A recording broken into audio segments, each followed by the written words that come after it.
Hey team, it's Ryan. You're listening to Life at UpKeep, a podcast about the people and teams in our company doing amazing work together. Through the eyes of our very own upkeepers who get a glimpse into our company culture, our team's big wins, small wins, and how members of our team came to join and hopefully love UpKeep and so much more. Today, I'm really excited to welcome and talk to Jay Zandra. How do you pronounce your last name, Jay? Zandstra. Zandstra. Thank you. I call you Jay Z or Sales Enablement Manager. Thank you for correcting me on your last name. Maybe we could just kick things off, start by sharing a little bit about what your role is at Upkeep and some of your responsibilities as the Sales Enablement Manager.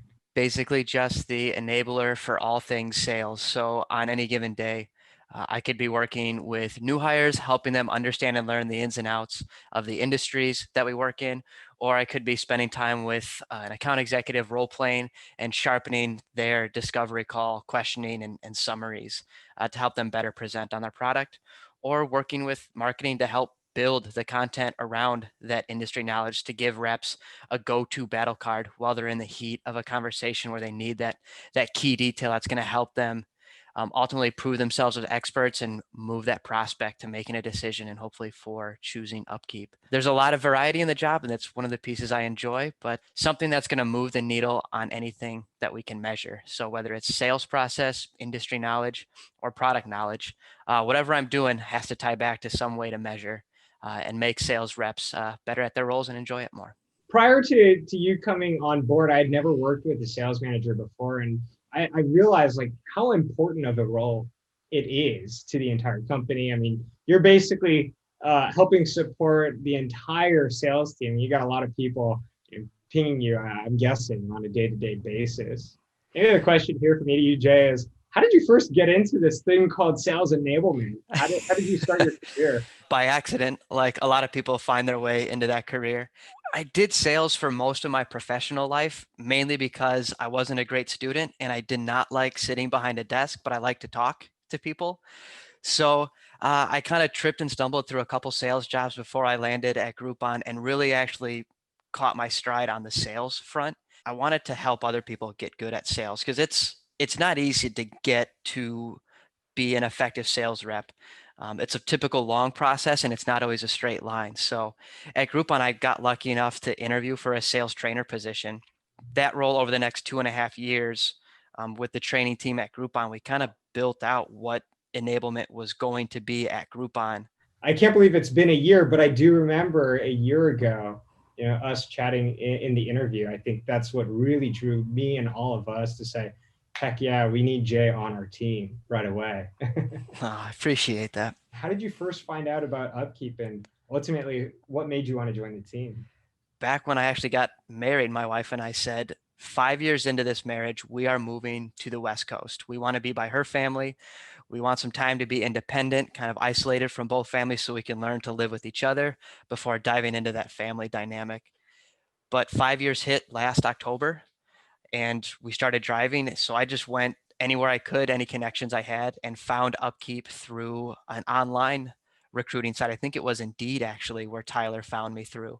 That's when I started to really dig into what Upkeep does. Was after that first interview and kind of screen call with Tyler, and getting to know him and the way he described the people at Upkeep is what turned that initial screen call into I have to bust my tail to figure out how to get them to hire me because this is going to be a part in the cheese in this, but this is going to be a special place to work from just the way Tyler described it and how he conducted himself. And then once I got to know everybody else, I realized that makes sense why Upkeep has the accolades that it does. Jay, what's a project that you're working on that you're really proud of or something that you've already completed that still think back about and say, man, I'm really proud of myself and the team for accomplishing X, Y, or Z? Building out a new AE playbook where we shrunk down and simplified the different stages that the AEs will disposition their prospects through.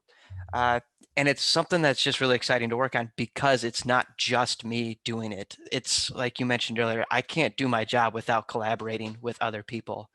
And the fact that I get to collaborate with great people makes the work that much more productive, but also that much more enjoyable.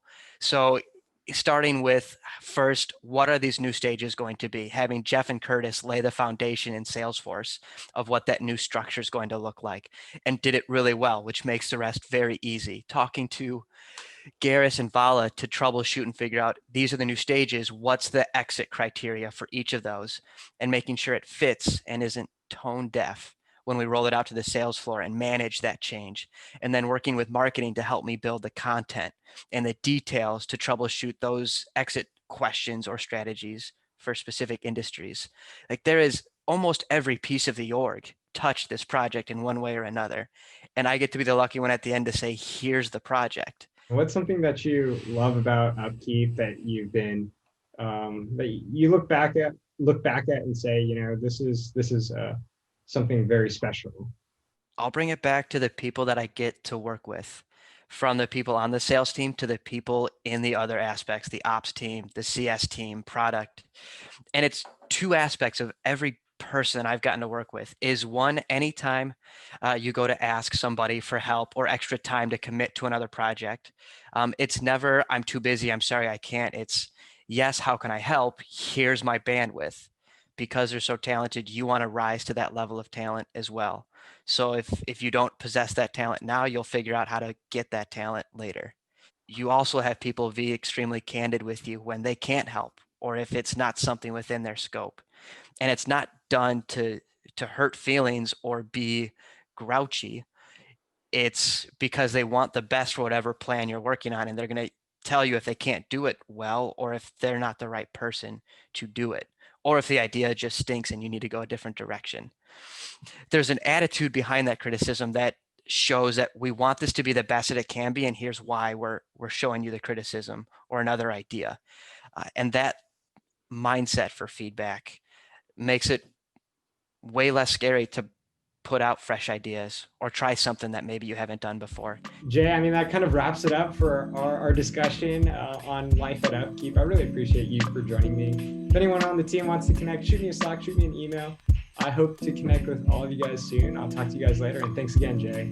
Yeah, very much appreciated. This was a blast.